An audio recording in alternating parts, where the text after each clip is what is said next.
Muito bom. Vamos para o livro de Atos, capítulo 4. Atos, capítulo 4. Estamos chegando aí, de passo em passo. O ano que vem a gente termina o nosso livro de Atos. Hoje nós vamos falar sobre o poderoso nome de Jesus. É assim que o apóstolo Pedro, ele se refere na mensagem dele, que ele fez a semana passada, e é assim que ele vai se referir aos líderes saduceus, aos sacerdotes, no sinédrio, para onde eles serão levados. Ele vai dizer para aquelas pessoas sobre o poderoso nome de Jesus. É um nome que faz muita diferença. Faz tanta diferença que é um nome que te leva para o céu. Se você confessa o seu nome, será salvo. Então, um nome tão poderoso que nos leva para o céu tem que ser proclamado. E é o que Pedro vai fazer nesse momento da vida dele, capítulo 4. Vamos continuar aqui a nossa leitura, que será até o versículo 11, até o versículo 12. E estando eles falando ao povo, sobrevieram os sacerdotes e o capitão do templo e os saduceus, doendo-se muito de que ensinassem o povo e anunciasse em Jesus a ressurreição dos mortos. Lançaram mão deles e os encerraram na prisão até o dia seguinte, pois já era tarde. Muitos, porém, dos que ouviram a palavra, creram, e chegou o número desses homens a quase 5.000. E aconteceu no dia seguinte, reuniram-se em Jerusalém os principais, os anciãos, os escribas, e Anás, o sacerdote, Caifás e João e Alexandre, e todos quantos havia da linhagem do sumo sacerdote, e pondo-os no meio perguntaram, com que poder, ou em nome de quem fizestes isto? Então Pedro, cheio do Espírito Santo, lhes disse, principais do povo e vós, anciãos de Israel, visto que hoje somos interrogados acerca do benefício feito a um homem enfermo e do modo como ele foi curado, seja conhecido de vós todos e de todo o povo de Israel, que em nome de Jesus Cristo, o Nazareno, aquele a quem vós crucificastes, e a quem Deus ressuscitou dos mortos, em nome desse é que estes são diante de vós. Ele é a pedra que foi rejeitada por vós, os edificadores, a qual foi posta por cabeça de esquina. Em nenhum outro há salvação, porque também debaixo do céu nenhum outro nome há dado entre os homens, pelo qual devamos ser salvos. Veja a ênfase em todo momento que ele está pregando, que ele está testemunhando, interrogado, ele usa o nome de Jesus. Seja aqui no versículo 10, quando ele disse, seja conhecido de vós todos, de todo o povo de Israel, que em nome de Jesus Cristo. Então, irmãos, a ênfase é muito parecida com aquela da semana passada. A ênfase continua no nome de Jesus. Mas vamos recordar, houve um grande milagre, e que milagre grandioso, né? Pedro e João, eles foram orar às 3 da tarde na frente do templo. Por isso o nosso texto aqui diz que já era tarde. O que aconteceu? Eles chegaram lá, e encontraram um homem coxo de nascença, que tinha 40 anos de idade. E aí então aquele senhor posto lá para pedir esmolas, olhou para os apóstolos, e os apóstolos olharam para ele. Ele disse: me dê uma esmola. E Pedro e João disseram: nós não temos prata, nós não temos ouro, mas aquilo que nós temos, nós vamos te dar. Em nome de Jesus, levanta e anda. Até ele diz: em nome de Jesus, o Nazareno, levanta e anda. O homem não apenas se levantou, ajudado pelos apóstolos, mas ele saiu pulando de alegria, mas pulando mesmo, gritando, né? O que eu faria, o que você faria em 40 anos sem andar? De repente aconteceu um milagre desse na sua vida. É de pular, é para saltar, é para realmente a pessoa sair a gritos, como aconteceu com esse coxo. E eles foram para o templo orar, porque eles continuaram o momento deles, e o coxo foi atrás, andando, todo mundo viu, conhecia o coxo, se espantaram, e aí ficou aquela semi-adoração a Pedro e João, e eles recusaram. Toda honra deve ser dada a Jesus, foco em Jesus. Sobre isso falamos a semana passada. O nosso foco deve estar em Cristo. Então Pedro e João pregaram: olha, sabe por que este foi curado? Pelo nome de Jesus. E aí enfatizou Jesus Cristo, a salvação em Jesus Cristo. E quando eles ainda estavam pregando, aí no capítulo 4, versículo 1, e estando eles ainda falando ao povo, sobrevieram os sacerdotes, o capitão do templo, os saduceus, doendo-se muito que ensinassem o povo e anunciassem em Jesus a ressurreição dos mortos. Então, o que nós aprendemos aqui? Primeiro, nós descobrimos que nem todos estão felizes. Tem muita gente feliz. O coxo está feliz. Não é mais. Agora ele anda normalmente. Não pode chamar mais ele de o coxo que ficava na frente da Porta Formosa. A Porta Formosa está lá, continua no mesmo lugar. Mas ele não é mais um coxo, ele é um homem curado. Ele é um homem restaurado. Ele é um homem que a mão de Jesus colocou ali, meus irmãos, a mão de Jesus foi sobre a cabeça dele. E ele foi completamente curado. É um homem transformado.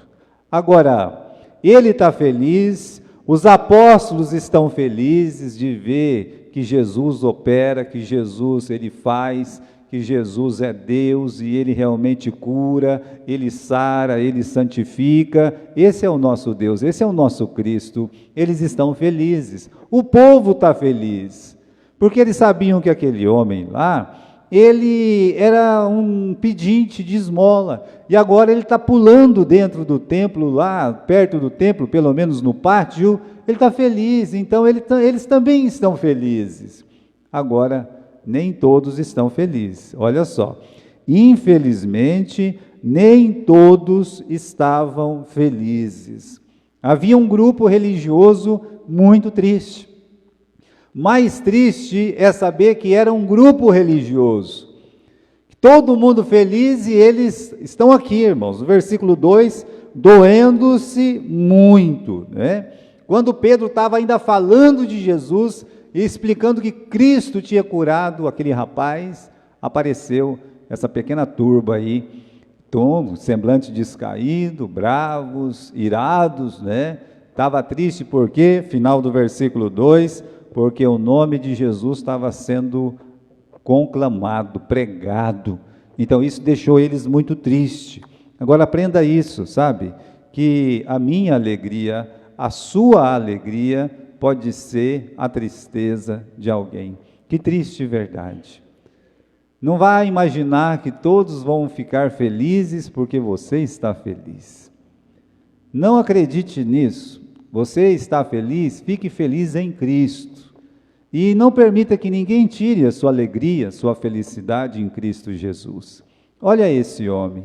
Ele está tão feliz que ele está gritando. Aí chega esse pessoal mal-humorado, mal encarado, sabe, todos eles com roupa de religiosos, semblante descaído, e vão prender o homem que ajudou, esse homem que está tão feliz. Então, saiba que nem todo mundo vai ficar feliz porque você está feliz. Olha esse negócio, a felicidade que você tem no seu casamento, no seu trabalho, na sua igreja, pode ser a tristeza do outro, porque o outro te vê feliz, ele não quer que você seja feliz, não importa o motivo, ele quer que você seja triste, acabado, derrubado. É aquela turma de quanto pior, melhor. Aí está essa turma, a turma dos saduceus. Eles não queriam que ninguém ficasse feliz. Imagine uma religião que a pessoa não pode ficar feliz. Deve ser uma religião muito triste, não é verdade? Onde já se viu, Cristo é a alegria nossa. E como é que pode uma religião onde as pessoas não podem ficar felizes? Sendo que Deus quer isso para a nossa vida. Então, irmãos, a nossa felicidade em Cristo é a tristeza de Satanás. É a tristeza do diabo. E ele vai usar pessoas para que você não fique feliz, como aconteceu aqui nessa ocasião. Vamos fazer uma pergunta aqui. Quem é que está descontente? Já falei, a turminha mencionada no verso 1. Quem é a turminha? Os sacerdotes, o capitão e os saduceus. Esses saduceus são bem conhecidos nossos. É aquele pessoal que estava lá pagando as moedas para o Judas Iscariotes. Eles tinham uma liderança forte, eram extremamente políticos. Irmãos, não tem um grupo que seja mais perigoso do que o grupo político. Em qualquer coisa, seja em igreja, seja política lá fora, seja política de qualquer forma. Por quê? Porque eles estão sempre articulando por trás, mexendo sempre, por isso é político, vai ficar mexendo os pauzinhos para alguma coisa acontecer e eles serem favorecidos. Isso é a política. Olha aí, né? O que está acontecendo? Eles são descendentes de Abraão, mas eles são políticos. Não é mais, meus irmãos, um Eleazar, não é mais um descendente como um Jeoada lá no tempo de Davi, não, né? Nós estamos falando de elementos terríveis que usava a turba de Araão, nós estamos falando de Anás, nós estamos falando de Caifás. Então quem é que é esse grupo aí, meus irmãos? É o grupo que dominava o templo. Agora, vocês lembram que eles estavam no templo, correto? E como esse grupo dominava o templo, já pensou? O templo é a casa de Deus, né? É onde Deus deveria ser adorado, amado, é o lugar de estar todo mundo feliz. E no momento ali, aquele domínio dos saduceus deixava todo mundo triste. Veja o versículo 2, só essa primeira frase do versículo 2, doendo-se muito. Eu não sei como é que está na tua tradução. Tem tradução que fala assim, e ressentidos. Alguém tem a palavra ressentido aqui, né? Está aqui, a irmã Cecília, né? A irmã Cecília tem essa palavra ressentidos. Então, é dito que eles ficaram ressentidos. Agora, imagine, o que significa essa palavra ressentimento, né? É uma mágoa, é uma angústia, é uma perturbação que vem de dentro da alma. Esse povo é um povo ressentido. Esse povo é um povo perturbado. É um povo perturbado de dentro para fora. É diferente. É diferente de você ser perturbado de fora para dentro. Eles eram de dentro para fora. Qual que é a diferença? Às vezes nós estamos pregando aqui, passa a turma da motoca, né? E acelera, a gente fica perturbado com isso, não fica? Você está querendo dormir, daqui a pouco um cachorro começa a latir, au, né? Ou o vizinho resolve ligar o rádio no último, né? Bom, você vai ficar perturbado, só que é uma perturbação de fora para dentro, isso passa, o rádio dele pode quebrar, a moto pode parar de funcionar, né? O cachorro pode engasgar, quer dizer, pode ser que aquela perturbação acabe logo. O problema deles é que a perturbação era de dentro para fora. Isso aí só Jesus Cristo para dar jeito. Esse tipo de sentimento de angústia, esse ressentimento é remoer, né? Então, é que eles estavam tendo só Jesus Cristo para curar, não tem jeito, né? Então, veja, eu até usei o exemplo aqui do Sanbalate e Tobias. Por quê? Porque quando Neemias chegou, todo feliz, né, querendo ajudar os judeus a reconstruir os muros, a reconstruir espiritualmente a nação de Israel, logo que eles chegaram, a palavra de Deus diz que Sanbalate, né, e Tobias ficaram extremamente chateados, desgostosos, porque alguém queria o benefício de Israel. Já pensou? Isso aí é ressentimento. Esse sentimento, eles ficavam doídos, né? Por que o Sanbalate está triste? É porque alguém veio querer o bem do povo de Deus, de Israel. Olha, irmãos, não é a mesma coisa que está acontecendo aqui, no capítulo 3, no capítulo 4, que é uma coisa mais maravilhosa que saber, olha, uma pessoa faz 40 anos que nasceu, ele não pode andar. E agora? Bom, teve um camarada que chegou aí, um tal de Pedro, né? Pedro e o amigo dele, um tal de João. E aí? E aí que eles falaram não sei o que para ele lá, alguma coisa sei de Jesus, né? O homem não saiu andando? Aí a gente fala, não, mas isso não pode, isso... Meus irmãos, deveríamos ficar felizes. Se você sabe que alguém foi curado, dá glória a Deus. Amém, que Deus abençoe, que ande mesmo, que pule, né? Que pule. E aí você vê essas pessoas, o quê? Foi curado? Mas quem curou, né? Qual a autoridade de quem que está curando? Olha só, né? Como a gente pode ser ressentido, sabe? Vamos dizer que você chega lá na tua casa, você chega todo contente, vai lá no feirão e compra um carrinho, chega tão feliz, não vê a hora de pegar um sabão, lavar, aí outra pessoa olha para você e fala assim, ué, com que dinheiro você comprou isso aí? Você está roubando, né? Não é uma coisa dessa aí? Isso não é uma coisa por dentro, um ressentimento, uma tristeza, sabe? Ô, gente, veja o que está acontecendo aqui em nome da religião. Se você está feliz no banco da igreja, tem alguém triste lá porque você está feliz aqui, mas não deixa ninguém tirar a tua felicidade. Veja, a palavra foi traduzida aqui por doendo-se muito, né? Ou ressentidos. Na King James estavam muito perturbados. Capítulo 5, versículo 17. Dá uma olhada lá. Capítulo 5 e versículo 17.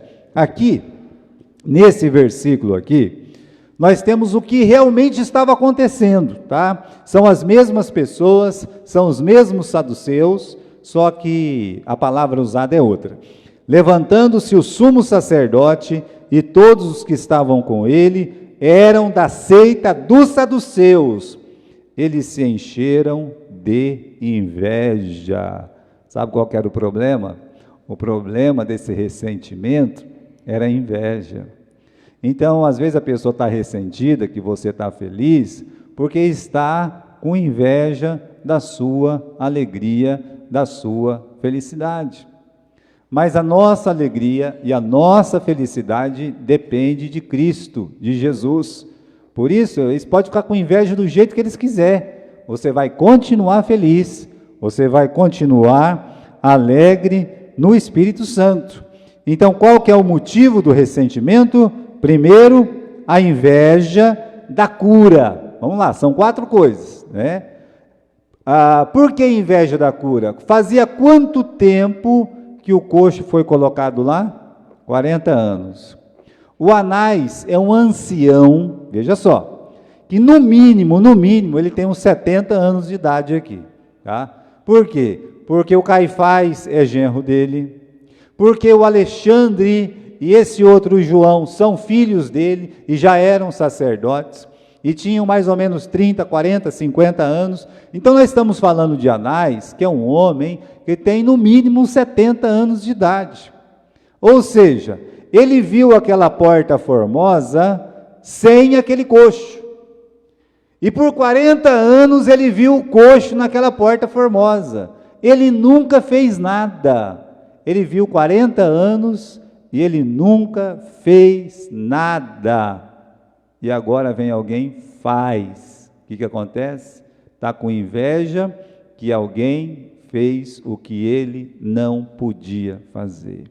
Você nunca fica com inveja de alguém que está fazendo uma coisa que você não faz. Tá? Lembra disso. Às vezes a pessoa não faz, aí vem outra e faz. Aí a pessoa fica bravo. Né? Então quem que ele está pensando que é para vir fazer isso aí? Né? Isso acontece muito dentro da igreja, sabia? E na pessoa ninguém faz. Aí quando vai um fazer, pronto, está fazendo porque quer se aparecer, né? Não pode ser porque ele ama Jesus, porque ele tem o prazer de fazer aquilo lá. Então, que significa, perdão, né? Primeiro, é a inveja da cura que realizaram. Vamos lá, né? Segundo, né? Inveja de que eles estavam pregando. É bem claro isso no versículo 2. Volte lá no capítulo 4, versículo 2. Eles estavam doendo-se muito de que ensinassem o povo. Essa primeira frase. Por que eles estavam doídos? Porque Pedro e João estavam ensinando as pessoas, né? O ensino, o fato deles estarem ali, falando para as pessoas, pregando, as pessoas ouvindo, pronto, é inveja. Eles é que tinham que estar pregando, eles é que tinham que estar falando. Só que quando eles pregavam e falavam, ninguém escutava. Ninguém queria escutar os saduceus. Eles não gostavam dos saduceus, mas gostavam que o Pedro falava. Então eles estavam com inveja de que Pedro e João estavam ensinando. Terceiro, aí não é nem inveja, é ódio da mensagem. Por quê? Porque a mensagem falava que Jesus, ele era a ressurreição. Aí no versículo 2 ainda, anunciassem em Jesus a ressurreição dos mortos. E nós sabemos, e a Bíblia ensina, que os saduceus, eles não acreditavam na ressurreição. Mas se não acredita na ressurreição, acreditar no quê, né? Eles não acreditavam, era uma religião de fachada, uma religião política, e eles tinham ódio de quem ensinava a ressurreição. E aí finalmente, né, eles tinham inveja do resultado da pregação. O versículo 4 diz que muitos que ouviram a palavra, eles creram. Isso causa inveja. Então, irmãos, os motivos desse ódio, desse ressentimento, dessa dor, né, que eles tinham no coração, aqui é dor de cotovelo, aqui é inveja por causa da cura, porque eles estavam pregando, era inveja do resultado da pregação, eles odiavam isso, odiavam que o nome de Jesus fosse anunciado. Agora, aprende isso, né, que o ressentimento, ele causa coisas terríveis, a inveja, ela é terrível. Veja aí, na nossa vida normal mesmo, né, ela estraga a amizade, ela provoca ódio, sabe? Muito ódio, né? Enche o coração das pessoas de amargura. Então veja quanta coisa ruim o ressentimento, um coração doído, ele causa no meio das pessoas. Por isso é uma coisa que você tem que tirar do seu coração, que é o ressentimento. Agora, veja com os apóstolos só, tá? Só na vida dos apóstolos, veja o que essa inveja, esse ressentimento fez, né? Primeiro, parou a pregação. Aqui no versículo 1, eles estavam pregando ainda. Não havia acabado a mensagem. Eles estavam ainda pregando a palavra de Deus. E aí chegaram no versículo 3, lançaram mão deles e os prenderam, pegaram eles estavam pregando ainda lá no meio das pessoas, como se eu estivesse aqui pregando, chegasse aí uma autoridade, alguém, e me prendesse. Mas eu não acabei a mensagem ainda, eles também não tinham acabado a mensagem. Mesmo assim, eles foram presos. Ou seja, primeira coisa, eles interromperam a palavra da verdade. Segundo, né, eles prenderam sumariamente os apóstolos, ou seja, sem explicações. Foram lá, pegaram as mãos e já prenderam e levaram e colocaram na cadeia. Não perguntaram, o que está acontecendo aqui? Pode isso? Não pode? Né? Não. Primeiro prenderam, depois eles perguntaram.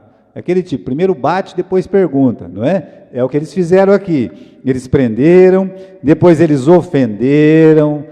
Aí no versículo 13, 14, não me lembro, eles vão falar, esses iletrados, judeus, galileus, né, estão ensinando aí. Eles desprezaram a forma, né, que eles foram discipulados por Jesus, ameaçaram os apóstolos, não pregue mais no nome de Jesus. Nós vamos ver isso a semana que vem. Mas tudo isso é resultado da inveja, do ódio, né? Eles estão parando uma mensagem, eles estão prendendo sem perguntar, eles estão ofendendo, eles estão ameaçando. Ó, eu te ameaço, hein? Né? Se você pregar de novo Jesus, você vai ser preso. E se continuar, nós vamos te matar, né?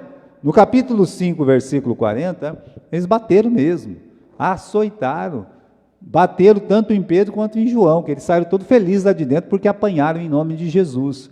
Mas só para você ver, isso é uma prévia do que o ressentimento, do que a mágoa é capaz. É capaz de bater numa pessoa. Melhor, eles não vão sossegar só de açoitar. Enquanto eles não pegarem um Tiago da vida e mandar cortar a cabeça, ou pegar um Estevão da vida, juntar um meio tijolo e soltar na cabeça, esse ressentimento, essa mágoa não resolve. Então, ressentimento é tudo o que eles tinham para oferecer. É bem contrário do amor que Jesus manda, que não devais nada a ninguém a não ser o amor. Então é bem diferente. O que a religião deles ensinava, o que o líder espiritual deles ensinava era isso aí. Era ódio, era ressentimento. Por isso algumas religiões são tão perigosas. Quando uma religião ensina isso, esse ódio pelos outros, isso é perigoso. Por isso que o Islão é perigoso. Tem islamita aí que é um doce de pessoa, não dá muita atenção, né, para a própria mensagem deles. Mas aquela mensagem de ódio a tudo, ódio ao judeu, ódio aos cristãos, aí vem alguém, se veste de bomba, entra dentro de um avião, correto? E explode. Mas ele está debaixo de uma autoridade. É a pregação do ódio. Então vamos continuar aqui, meus irmãos, porque os apóstolos, eles vão ser levados ao Supremo Tribunal de Justiça de Jerusalém. Está lá, o Sinédrio. Né? As excelências aqui vão ser conhecidas nós. Versículo 5. Aconteceu no dia seguinte, reuniram-se em Jerusalém os seus principais anciãos, escribas, Anás, o sumo sacerdote, Caifás, João, Alexandre, todos que haviam da linhagem do sumo sacerdote. Está aí, irmãos, né? São as figurinhas carimbadas do Novo Testamento. Anás, Caifás, e como coisa ruim não para, só aumenta, está aqui agora com os outros dois filhos, o João e o Alexandre. Está vendo só? Pensa que pouca coisa ruim coisa ruim, pouco é bobagem? Não, está aumentando aqui. Lá no tempo de Jesus era 2, aqui já aumentou para 4. Então só aumenta essa turma. E eles aqui estão, meus irmãos, para fazer 2 perguntas para os apóstolos. A primeira pergunta, né, vai ser lá no versículo 7, colocaram eles no meio e perguntaram: com que poder, tá? Com que poder, ou em nome de quem vocês estão fazendo isso? Na verdade, são 2 perguntas. A primeira, como é que vocês curaram ele? Me diz aí, né? Qual é o poder atrás desse milagre? Segundo, no nome de quem? Quem que está dando autoridade para vocês virem aqui no templo, pregar, curar? Quem que está dando autoridade? Né? Primeiro eles querem saber o poder, o que está por trás, né? Segundo, eles querem saber quem que está autorizando eles chegar lá e pregar. Não é para fazer nenhuma coisa, nem outra. Aí, irmãos, não tem como não pensar nisso, né? Eles estão no mesmo lugar que Jesus foi levado naquela madrugada de sexta-feira, a sexta-feira da paixão. É o mesmo chão. Há uma diferença ali de 2, 3 meses só, que Jesus tinha sido colocado naquele lugar, e da mesma forma que eles, sumariamente julgados, tá? E depois julgado, condenado, surrado e depois levado para ser crucificado. Então eles estão ali no mesmo lugar, diante das mesmas pessoas. Aqui são os algozes de Jesus. Só para refrescar a nossa memória, vamos para o livro de João, no capítulo 18 e versículo 12. É só você voltar 2, 3 páginas aí na sua Bíblia. João, capítulo 18, e versículo 12 e 13. Aqui Jesus estava no Getsêmani, orando, não é? E o que aconteceu? Então, a corte, o tribuno e o servo dos judeus prenderam Jesus e o manietaram. Bom, os apóstolos também foram presos.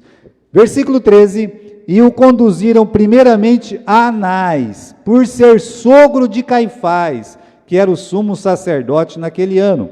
Olha o versículo 28, depois levaram Jesus da casa de Caifás para a audiência, essa audiência é o sinédrio, está vendo?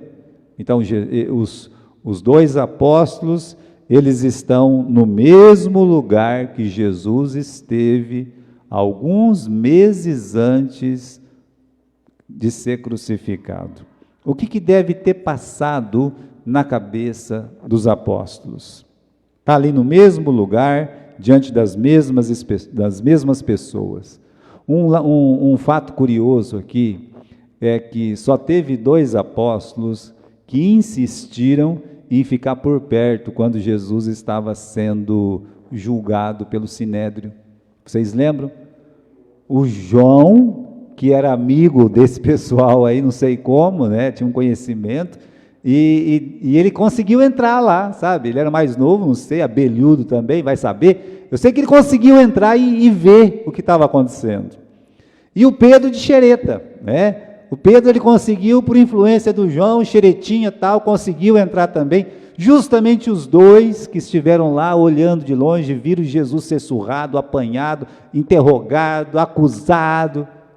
E os 2 estão no mesmo lugar. Então a pergunta que a gente faz, o que passou na cabeça deles? O que passa na nossa cabeça? Nessa hora, meus irmãos, eu acho que a pessoa pensa, do mesmo jeito que aconteceu com Jesus, vai acontecer com a gente, daqui para a cruz, né? Eles pegaram Jesus, já tacaram a mão na cara e chutaram e cuspiram. Daqui a pouco eles vão começar a bater na gente, como começaram lá no capítulo 5 depois, e depois a gente vai ter que carregar uma cruz aqui e ir para o Gólgota, né? Isso passa pela cabeça das pessoas, e os 2 estão aí. Agora, meus irmãos, com essas 2 perguntas, no nome de quem, com que autoridade, com que poder, não dá para não elogiar a intrepidez dos apóstolos. Versículo 8, capítulo 4 do livro de Atos, versículo 8. Olha a valentia, tem uma audácia aqui, né? Esses são pregadores de verdade. A intrepidez dos apóstolos.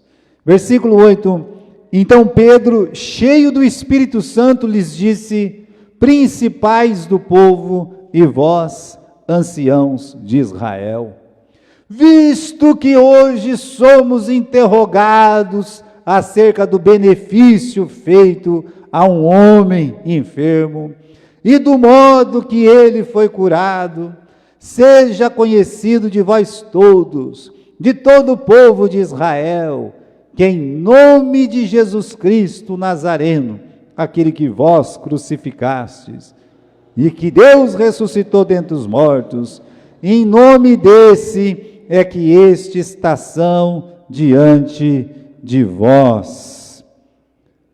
Isso só é possível pelo poder do Espírito Santo.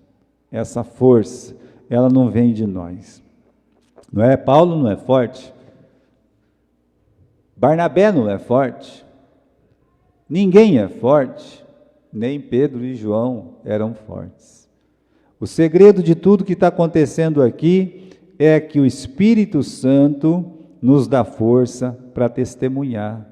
É Deus que abre a nossa boca. Isso é o cumprimento de Mateus 10, 18, 20. Nós temos aqui, né, na tela. Sereis levado à presença dos governadores e reis por minha causa, para testemunhardes a eles e aos gentios. Por que eles foram levados? Porque Deus permitiu eles serem presos e levados para o Sinédrio. Está aqui, para testemunhar, para dar uma palavra para eles. Todavia, quando vos prenderem, não vos preocupeis em como ou o que vocês devem falar, porque naquela hora vos será ministrado o que haveis de dizer. Não fica preocupado como, o que vocês vão falar. Não, para com isso. Naquele momento vai ter ministração. Alguma coisa vai acontecer, né? Isso porque não sois vós que estareis falando, mas o Espírito Santo, o Espírito de vosso Pai, é quem se expressará através de vós. Da onde vem aquele poder? Da onde vem essa audácia? Da onde vem essa intrepidez toda aqui? A explicação é uma só: o Espírito Santo, o Espírito de vosso Pai.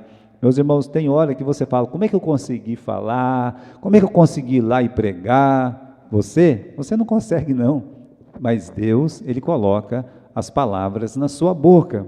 Então Ele vai responder, com que poder, na autoridade de quem? Então vamos lá, de onde veio o poder e de onde veio a autoridade? Versículos 10, né? Seja conhecido de vós todos os líderes, o povo de Israel, que em nome de Jesus, isso é intrepidez, isso é coragem, porque Jesus, ele foi crucificado ali, Jesus, ele foi preterido a um bandido, ele foi colocado solto, enquanto que Jesus foi preso. Aí, então, eles estão todos assim olhando, e Jesus, ele fala isso, vocês o crucificaram, mas é em nome desse Jesus, que este hoje, ele está curado. Então, irmãos, não é só um nome maravilhoso, como nós cantamos, é um nome poderoso, fez o coxo andar, é um nome cheio de autoridade. Quando você fala em nome de Jesus, você tem autoridade. É por isso que eles expulsavam os demônios em nome de Jesus, né? Ia lá em nome de Jesus, é assim, acabou, né? Então se prega assim em nome de Jesus também, com essa autoridade. Os apóstolos um dia ficaram com ciúmes de Jesus. Senhor, tem uns camaradas aí expulsando demônio no teu nome. Ele falou, deixa, pode deixar. Não, mas não está junto com a gente, não tem problema. Quem comigo não se ajunta, se espalha. Deixa eles falar no nome de Jesus. Não seja um saduceu, não, um fariseu qualquer. Deixa ele pregar lá. Se for de Deus, vai vir aí, vai ficar conosco. Pode ter certeza disso. Há poder no nome de Jesus. O nome de Jesus continua curando doente. Olha lá, cura doente ainda, o nome de Jesus. O nome dele continua salvando casamentos, salvando vidas, não é? Liberta viciado, alcoólatra, endemoniado, no nome de Jesus. Ele liberta. O nome de Jesus dá esperança. A pessoa sem sentido na vida, querendo se suicidar, no nome de Jesus ele encontra um sentido, a esperança de salvação. O nome de Jesus nos salva das garras do diabo. Então esse é um nome poderoso, nome de Jesus. É por isso que Pedro lembra essas pessoas o que eles fizeram com Jesus. Está olhando para Anás, está olhando para Caifás, no versículo 10, ele diz assim, vós o crucificastes. Eles sabiam que eles tinham crucificado Jesus, mas não se arrependeram não, né? Primeiro, lembra-lhes que os crucificaram, e depois, meus irmãos, lembra uma vitória. Vós o crucificastes, mas Deus o ressuscitou dentre os mortos. Isso é uma palavra dura para um saduceu ouvir. Porque eles mataram Jesus e não acreditam na ressurreição. Pois Deus ressuscitou Jesus. E eles não acreditam na ressurreição. É vitória em cima de vitória no nome de Jesus. Agora, eles estão, meus irmãos, diante de um milagre incontestável. 40 anos ali e eles não fizeram nada. Está lá o homem, para desgosto deles, até o Novo Testamento diz isso, né? Nós vamos ler depois sobre isso. Não tinha como negar, né? Não tinha como eles falar assim, não, isso é uma falsa, como é que a gente fala, né? Isso é falso, isso é uma mentira, não tem nada a ver, pagaram para que eles dissessem, os discípulos, eles roubaram o corpo de Jesus, né? Jesus ressuscitou. Então, enquanto o dinheiro deles estavam comprando, calando a boca das pessoas, estava dando certo. Agora, não tinha jeito de pagar as pessoas para dizer, não, ele não era coxo, não, o homem era coxo. Aí, nós temos isso no texto, no capítulo 4. Não tem o que fazer, nós vamos ter que soltar esses dois. Por que eles tinham que soltar? Porque o milagre era incontestável, não tinha jeito de negar. Vai agora, o homem não está andando, e agora? Solta eles antes que tenha uma rebelião aqui, alguma coisa. Aí meus irmãos, nesse meio, está o Pedro gritando, vós o crucificastes, mas Deus o ressuscitou. Pedro ressalta uma outra coisa, no versículo 11, vocês, mesmo sabendo da ressurreição, vocês recusaram, vocês negaram, vocês rejeitaram essa pedra angular, é o que ele está dizendo. Irmãos, veja como Deus é misericordioso, né? Veja como Deus é bom. Aqui nós estamos diante das pessoas que mataram Jesus, Anás, Caifás, os líderes que estavam gritando, Barrabás, Barrabás, incentivando a multidão a gritar o nome de Barrabás. Os líderes. Sabe o que Deus tem para falar para eles? Isso que está escrito no versículo 12. Em nenhum outro há salvação, porque também debaixo do céu nenhum outro nome há, dado entre os homens, pelo qual devamos ser salvos. Pedro faz um apelo. O apelo de Pedro diz, olha, em Jesus há salvação, salvação para eles.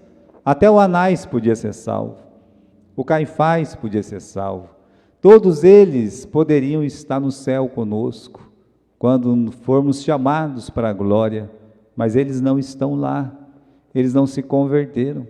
Muitos fariseus se converteram, mas é dito que dos saduceus não é dito que eles se converteram. Então essas pessoas rejeitaram Jesus. Pedro faz um apelo e ensina que só Jesus Cristo salva. A salvação é encontrada somente no nome de Jesus. É interessante que no versículo 12 não fala só em quem está a salvação. Nos ensina a não procurar em nenhum outro lugar, em nenhum outro nome há. Veja só, não está em Abraão. Abraão tinha muitos filhos, e o Abraão ele não podia salvar nem os próprios filhos.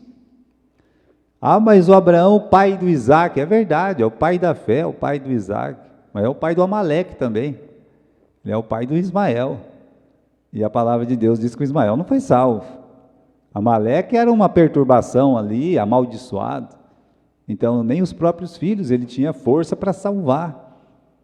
É bom lembrar disso. Não tem salvação em Abraão. Não tem salvação em Moisés. Olha o Moisés. Ele não podia salvar a si mesmo. A ponto de ele dizer antes de morrer, vai vir um outro profeta aí, quer dizer, nem um grande, meus irmãos, no sentido que ele era o único profeta, né? Não, ele também não tinha salvação nele, né? Até o maior benefício que alguém podia dizer é, ele deu a lei, Deus deu a lei para ele, não foi Moisés que deu a lei, Deus colocou na mão dele, mas mesmo a lei, o Novo Testamento diz, pela lei nenhum homem será salvo. Então a salvação não está em Abraão, a salvação não está em Moisés, não está em sacerdote, não está em profeta humano, não está em outra religião, não está no judaísmo, não está no cristianismo, não está no islamismo, não é uma religião que salva, tá? Está em Cristo. Nós temos aí 2 bilhões praticamente de cristãos. Aí o grosso disso não sabe nem que Jesus Cristo salva, não tem ideia que Jesus morreu para salvar por eles, mas intitulam-se cristãos. Então a salvação não está numa religião, não está num homem, está em Jesus Cristo, em nenhum outro há salvação. A salvação está numa pessoa, e essa pessoa é Jesus. Uma outra coisa maravilhosa que a gente vê aqui está no versículo 5. Vamos estar terminando lendo o versículo 5, tá? 5 não, 4. Diz assim: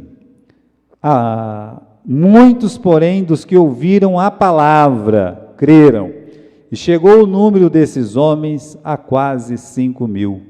A prisão não impediu o crescimento da igreja. Pedro, o pregador, João, o companheiro do pregador, os dois estão presos. A palavra devia estar presa, né? Se os pregadores estão presos, a palavra devia estar presa, mas que nada. Eles estão presos, mas a palavra, olha o efeito aqui. Muitos dos que ouviram creram, e o número chegou a quase 5.000 pessoas.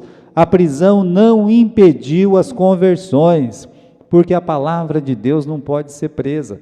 Olha o que Paulo falou, né, quando ele estava preso, escreveu a carta para Timóteo. Ele disse: ô Timóteo, né, pelo evangelho ele fala, pelo qual eu sofro a ponto de ser preso, como um malfeitor, mas a palavra de Deus não está presa. Então ele falou assim: eu estou preso, mas a palavra de Deus, ela não está presa.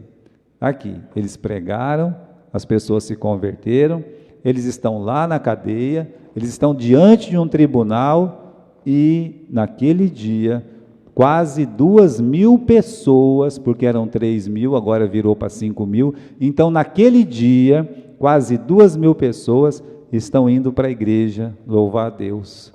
Resultado do quê? A cura do coxo levou a quase 2.000 conversões. Quantas vezes passaram na frente do coxo e perguntaram: que sentido tem uma vida dessa? Ficar aí na frente, pedindo esmola, né? Jogado aí, vem um cachorro, lambe, né? Vem um rato, cutuca, está aí, né? Que sentido tem uma vida dessa? Ao sofrimento, não era melhor morrer? Tem gente ruim nesse mundo, tem. Quantas vezes ele mesmo, outra pessoa, perguntou: por que Deus? Por que eu nasci assim, né? Por que eu nasci desse jeito? A resposta está aqui, irmãos. Agora nós temos a resposta. Para que o nome de Jesus Cristo, para que Deus fosse glorificado em Jesus Cristo. Aquela doença levou a uma cura, a cura levou a uma pregação, a pregação levou 2.000 pessoas para o céu. 2.000 pessoas se converteram. Então, aqueles 40 anos sofridos, glorificaram a Deus. 2.000 pessoas foram salvas. É difícil um ministério de um pregador ganhar 2.000 pessoas, né? Na vida inteira pregando, a gente conseguir 100 pessoas, é muito difícil. Agora, aquele doente, por causa da doença, 2.000 pessoas se converteram. Aí tem a resposta, né? Senhor, quem pecou para que este nascesse cego? Foi ele ou foi seus pais? Qual foi a resposta de Jesus? Nem ele, nem seus pais. Mas isso aconteceu para que Deus fosse glorificado, para que se manifestasse a glória de Deus. Amém?